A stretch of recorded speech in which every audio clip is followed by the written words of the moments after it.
Good evening and welcome to Let's Travel Caribbean for this week. We have the pleasure of sitting down with celebrity chef of over 16 years, Brian Lumley. Now listen, looking at him, you wouldn't be able to guess that he has any more than around maybe 3 to 5 years experience in the industry. Right. But look, don't be fooled. We are going to be speaking with a seasoned professional, all puns intended there. I like that.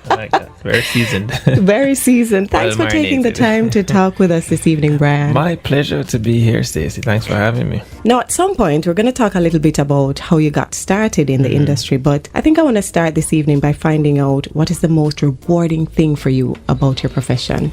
I have a love-hate relationship with this profession sometimes. It feeds you and it also challenges you. I think one of the most rewarding things why I even got into the profession is to see the look on people's faces when they're enjoying your creation.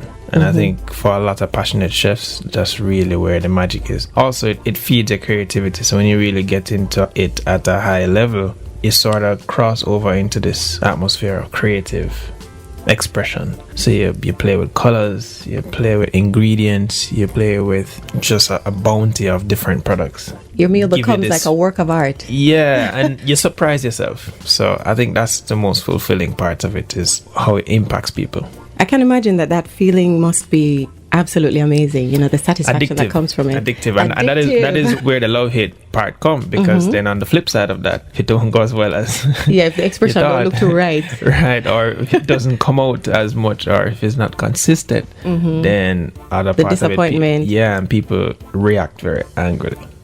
So that can get you down for a while. All right, so what I was going to ask next is what is most challenging. I don't know if that's it.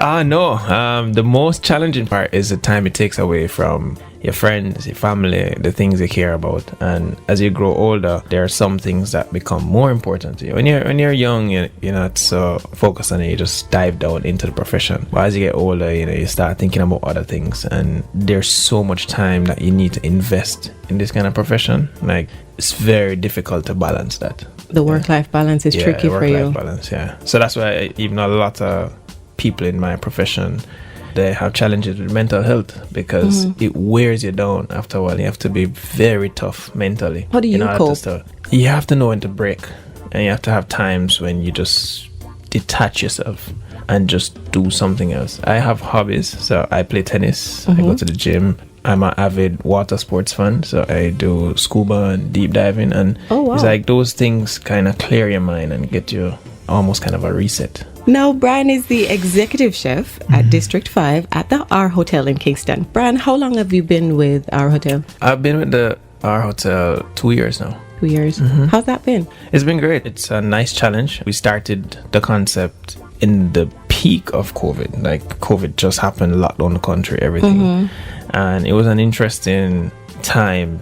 Like, the creative juices were flowing. We helped to construct the name, the concept, the theme, the food, the vibe, hired all the staff, and it was just an awesome experience. I came in as a consultant, and then they made me an offer to be an executive chef, and it's always been a dream of mine to be an executive chef of a hotel.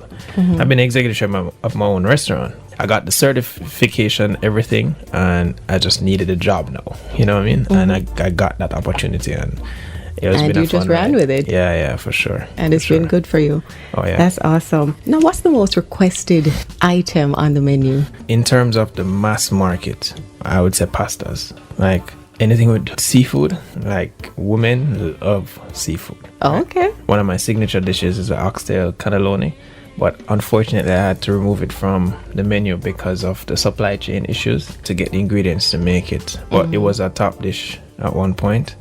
Or spare ribs. Oh God, we can't have enough spare ribs to serve. Oh yeah? Yeah, it's we do a jerk barbecue spare rib. It has a little bit of teriyaki and hoisin in it, and it's just amazing. But Brian, it's all like them love everything for the menu. I'm telling you, you have a blackened salmon as well. Yes. Like, it's just like you never know. Like, on certain days, I remember like prepping salmon and just done, because to be quite frank, it's all good. It's all good. It's all good. Wow. And I'll tell you why. The menu items that are not so great, or we're having a problem with its consistency, we remove it and we replace it with another idea or another dish tested by the people. So normally sometimes people come there and I'll test things and tell them to taste it, and then I get a good reaction. That's how our almond crusted salmon was born. Do you remember what it felt like when you opened your restaurant, Brian? Oh yes, that would have been 689 by Brian Lumley. Yes, I was. When was that? That was a good year. That was a good year actually. It was 2013, and 2013 was a good year because I also won Caribbean Chef of the Year that year for Jamaica. That process was a challenging process. I was 26 years old. I remember it vividly, and it was a daunting task for a young man at the time. Pressure was on, the expectations were there, because remember, now I was really coming out as a chef. Star chef. Yeah, it's a whole heap of pressure. No pressure. No, it's a whole heap of pressure. Oh, God. And there's just this high expectation.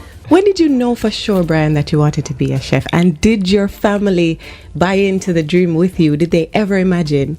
Oh, no, not at first. So my mom taught all three kids to cook, but she never thought in a million years that one of our kids would take it up. So your mommy is the big chef in the family? Yeah, for sure. Oh, okay, nice. For sure. My dad, the only thing he can do is rice and peas. Oh, wow. And he does a very good rice and peas, but that's it. Nothing else. My mom is a real brains. But I think I knew, I'd say in my early teenage years, like I started cooking when I was 8 years old, and I knew around 13, because when I was choosing my subjects, I was like, all right, this is what I want to do. Early. Yeah, man.